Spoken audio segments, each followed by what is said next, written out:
Hello guys, hello Earth Signs, Gemini, Libra, and Aquarius. Welcome dito sa ating channel. Kapalaran 888, welcome.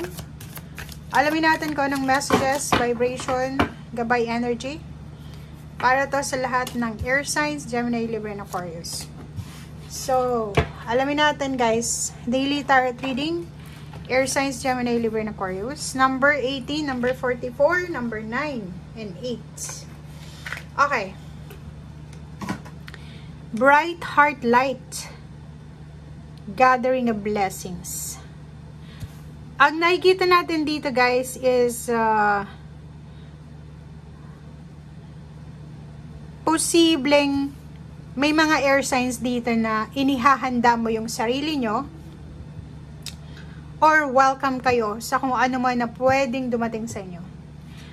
Nakapag-desisyon ka na eh. Siguro ang tagal mong nag-procrastinate, ang tagal mong hinintay, ang tagal mong tinimbang yung sitwasyon.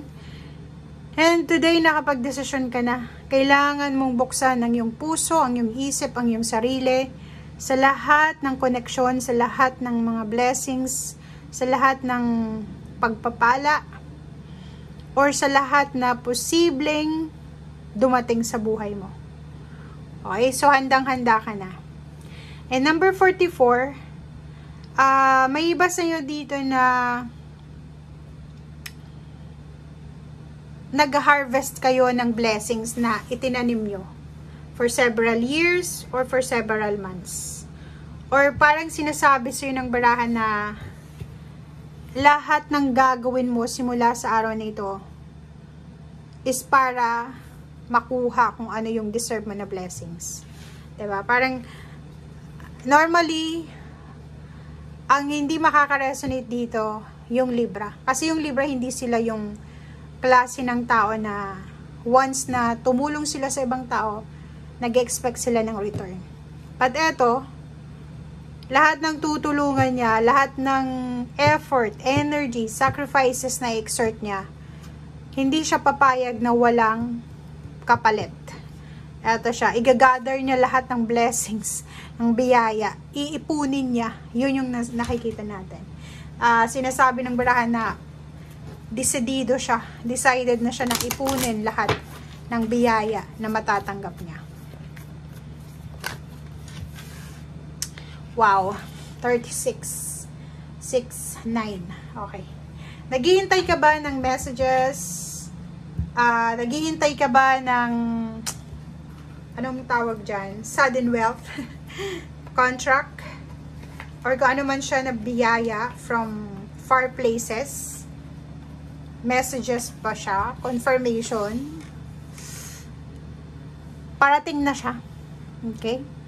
So, kung ano man ito na biyayang ito, pwedeng good news siya, pwedeng offer, parating na siya. Konting tiis, konting tiyaga, andyan na siya. On the way na.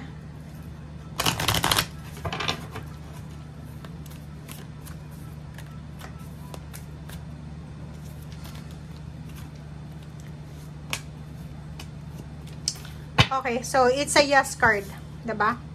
So, kung ano man itong hinihintay mo, parating na. Para to sa'yo. Earth signs. May posibleng mag-offer sa'yo ng apology. Or ikaw to, na kailangan mong humingi ng tawad, kailangan mong i-let go yung situation.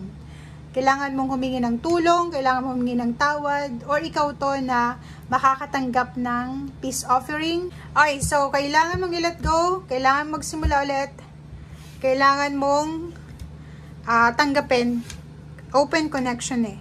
So, kung may mga tao sa buhay mo na gustong makipagbalikan, relationship man yan, family life, or friendship, trabaho, or kano ba man, tanggapin mo. Yun yung sinasabi ng baraha.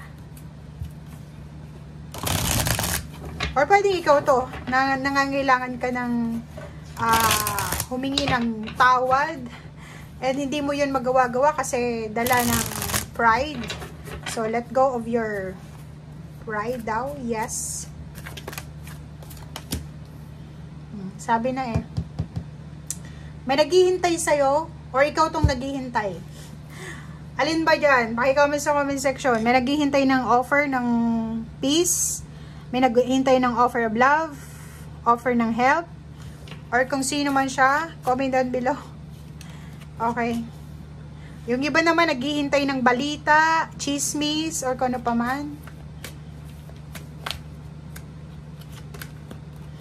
Oh, sinasabi ng barahan na tapos na.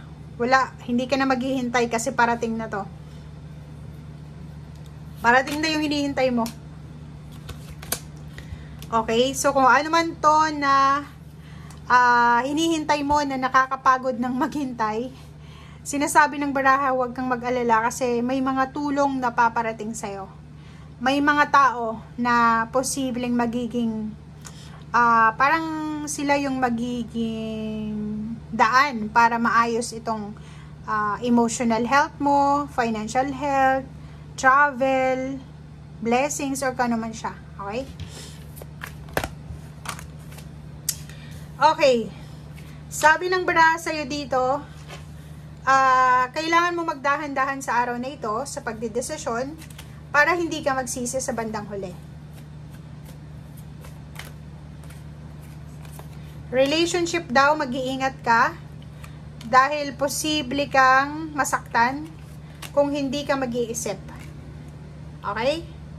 Relationship, sinasabi ng baraha na huwag kang mag-self-pity, huwag mong isipin na ikaw yung may kasalanan lagi, ikaw yung palaging kailangan na nako, relationship talaga to. So, if ever may relationship ditong nagkakalabuan na, sinasabi ng baraha sa'yo dito na may isang tao dito sa dalawang taong nagmamahalan na sobrang pride niya. Ma-pride siya, ayaw niya siya yung nauunang makipagbate. Gusto niya yung karelasyon niya. And dito sa barahan to, sinasabi na kung ang karelasyon mo ay isang Capricorn, Virgo, or Taurus, mahihirapan kang makipag-deal sa kanya. Kasi mapapagod ka eh. Mapapagod ka sa pakikipag-ayos. Kasi ang nakikita natin dito, medyo ano siya eh, manipulator siya. Kaya niyang i-manipulate yung emotion mo. Kaya niyang emotional blackmail ka. Parang ganun. So, sinasabi ng baraha sa'yo dito, mananatili kang pagod kung hindi ka magdedesisyon kung ano talaga ang gusto mo sa relationship. Okay? Huwag kang magpapakasal kung hindi ka pakasal, lalo na doon sa relationship na ikaw lang yung nagtatrabaho sa relationship. So, parang ikaw lang yung gumagawa ng paraan para magkaayos. Alam mo yun, na stagnant, sinasakal ka, or kano pa man. So, yun guys, ang sinasabi ng baraha. Maraming salamat and see you again. And, tingnan mo to. Magician, walang problema sa'yo Kung ang karelasyon mo, sinasabi sa'yo na, uy, masama ka, ikaw yung pinaka-least, nagkakamali siya. Kasi walang problema sa'yo. Okay? Kung trabaho naman, palagi kang ikaw yung tampulan ng tukso, inaaway, diba? Pina-power trip, walang mali sa'yo. Sila ang may mali. Okay? Thank you guys. Bye!